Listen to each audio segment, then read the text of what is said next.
بسم الله الرحمن الرحيم. السلام عليكم ورحمة الله وبركاته. إن الحمد لله نحمده ونستعينه ونستغفره ونستهديه والصلاة والسلام على سيد الأنبياء والمرسلين محمد وآله وصحبه أجمعين أما بعد. حاضرین و ناظرین، یہ درس نمبر 1063 ہے اور آج سورۃ النحل کی 2 آیتوں کی تلاوت اور تشریح کی جائے گی، 35 اور 36، 35 and 36۔ چلیے سب سے پہلے ان 2 آیتوں کی ہم تلاوت کرتے ہیں، لفظی ترجمے اور ترجمے کے بعد تشریح کرتے ہیں۔ اعوذ باللہ من الشیطان الرجیم، بسم اللہ الرحمن الرحیم۔ وقال الذین اشرکوا لو شاء اللہ ما عبدنا من دونه من شیء نحن ولا آباؤنا ولا حرمنا من دونه من شيء كذلك فعل الذين من قبلهم فهل على الرسل إلا البلاغ المبين ولقد بعثنا في كل أمة رسولا أن اعبدوا الله واجتنبوا الطاغوت فمنهم من هدى الله ومنهم من حقت عليه الضلالة فسيروا في الأرض فانظروا كيف كان عاقبة المكذبين۔ صدق اللہ العظیم۔ لفظی ترجمہ یوں ہے، وقال الذین، اور کہا ان لوگوں نے جنہوں نے اشرکوا، شریک ٹھہرائے، لو شاء اللہ، اگر اللہ چاہتا، ما عبدنا، تو ہم عبادت نہ کرتے، من دونہ، سوائے اس اللہ کے، من شیء، کسی اور چیز کی، نحنو، ہم، ولا آباؤنا، اور نہ ہی ہمارے باپ دادا، ولا حرمنا، اور نہ حرام کرتے، من دونہ، اس کے حکم کے بغیر، من شیء، کسی چیز کو، کذالک، اسی طرح، فعل الذین، ان لوگوں نے کیا تھا جو من قبلہم، ان سے پہلے تھے، فہل علی الرسول، چنانچہ نہیں ہے رسولوں پر کچھ اور، الا البلاغ المبین، مگر صریح پہنچا دینا، وَلَقَدْ، اور البتہ تحقیق، بعثنا، ہم نے بھیجا، فی کل امت، ہر امت میں، رسول، ان اعبدوا اللہ، یہ کہ تم اللہ کی عبادت کرو، وجتنبوا، اور تم بچو، الطاغوت، طاغوت سے، فمنہم، پھر بعض ان میں سے، من ہدی اللہ، وہ تھے جنہوں نے اللہ سے، جن کو اللہ نے ہدایت دی، ومنہم، اور بعض ان میں تھے، من، وہ تھے جو حقت علیہ، ان پر ثابت ہو گئی، الضلالہ، گمراہی، فسیرو، چنانچہ تم سیر کرو، فی الارض، زمین میں، فانظروا، پھر دیکھو، کیف کان، کیسا ہوا، عاقبۃ المکذبین، جھٹلانے والوں کا انجام۔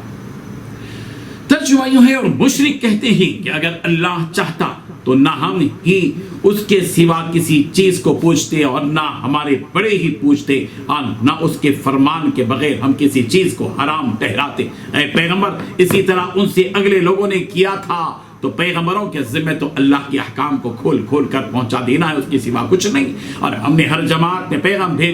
پیغمبر بھیجا کہ اللہ کی عبادت کرو اور بتوں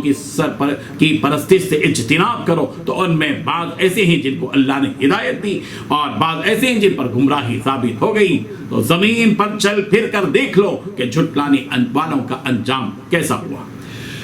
ان 2 آیتوں میں 8 باتیں بتلائی گئی ہیں۔ پہلی بات، جن لوگوں نے شرک اختیار کیا، وہ کہتے ہیں کہ اگر اللہ چاہتا تو ہم اس کے سوا کو کسی اور چیز کی عبادت نہ کرتے، نہ ہم اور نہ ہی ہمارے باپ دادا۔ دوسری بات، اور نہ ہم اس کے حکم کے بغیر کوئی چیز حرام قرار دیتے۔ تیسری بات، جو امتیں ان سے پہلے گزری ہیں انہوں نے بھی ایسا ہی کیا تھا۔ چوتھی بات، لیکن پیغمبروں کی ذمہ داری اس کے سوا کچھ نہیں کہ وہ صاف صاف طریقے پر پیغام کو پہنچا دیں۔ پانچویں بات، واقع یہ ہے کہ ہم نے ہر امت میں کوئی نہ کوئی پیغمبر اس ہدایت کے ساتھ بھیجا ہے کہ تم اللہ کی عبادت کرو اور طاغوت شیطان سے اجتناب کرو۔ چھٹی بات، پھر ان میں سے کچھ وہ تھے جن کو اللہ تعالیٰ نے ہدایت دے دی۔ ساتھی بات، اور کچھ ایسے تھے جن پر گمراہی مسلط ہو گئی۔ آٹھویں بات، تو ذرا زمین میں چل پھر کر دیکھ لو کہ پیغمبروں کو جھٹلانے والوں کا انجام کیسا ہوا۔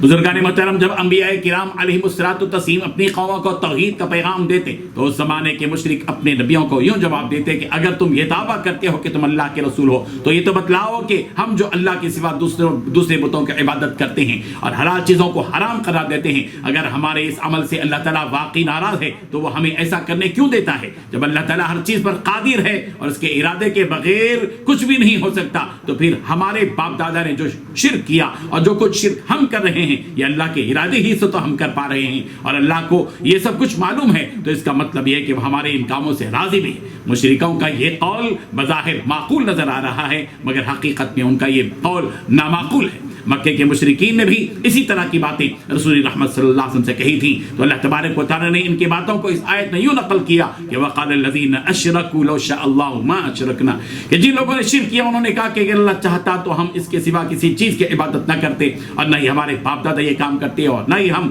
اس کے بغیر کسی چیز کو حرام قرار دیتے۔ اللہ تعالیٰ ارشاد فرما رہے ہیں کہ یہ صرف مکے کے مشرکین کی باتیں نہیں ہیں، بلکہ ان سے پہلے جو لوگ گزرے ہیں انہوں نے بھی اس طرح کی باتیں کہی تھی، کذالک فعل الذین من قبلہم، ان سے پہلے جو لوگ تھے انہوں نے بھی ایسی ہی حرکت کی تھی۔ اس کے بعد رسول رحمت صلی اللہ علیہ وسلم سے یہ بات کہی جا رہی ہے کہ پیغمبر مشرکین کی ایسی جاہلانہ باتوں سے آپ کو غمزدہ نہیں ہونا چاہیے۔ رسولوں پر تو صرف حق بات کو پہنچانے کی ذمہ داری ہوتی ہے، آپ نے اپنا فریضہ انجام دے دیا اور آپ کی ذمہ داری پوری ہو چکی ہے۔ مکے کے مشرکین کو توحید پر قائم رہنے اور شرک سے گریز کرنے کی جو بات کہی جا رہی ہے وہ کوئی نئی بات نہیں ہے۔ اللہ تعالیٰ فرما رہے ہیں کہ ہم نے ہر امت میں ایک رسول بھیجا تھا، اور ہر رسول نے اپنی امت کو یہ پیغام دیا تھا کہ ان اعبدوا اللہ، کہ اللہ کی عبادت کرو، واجتنبوا الطاغوت، اور شیطان سے بچتے رہو۔ نبیوں اور رسولوں کی ان باتوں کو ماننے والوں نے مانا اور قبول کیا اور ایمان کے دائرے میں آ گئے اور جنت کے مستحق ہو گئے، اور جن لوگوں نے نبیوں اور رسولوں کی باتوں کا انکار کیا اور جھٹلایا اور شرک پر قائم رہے وہ تو دوزخ کا ایندھن بن گئے۔ فمنهم من هدى الله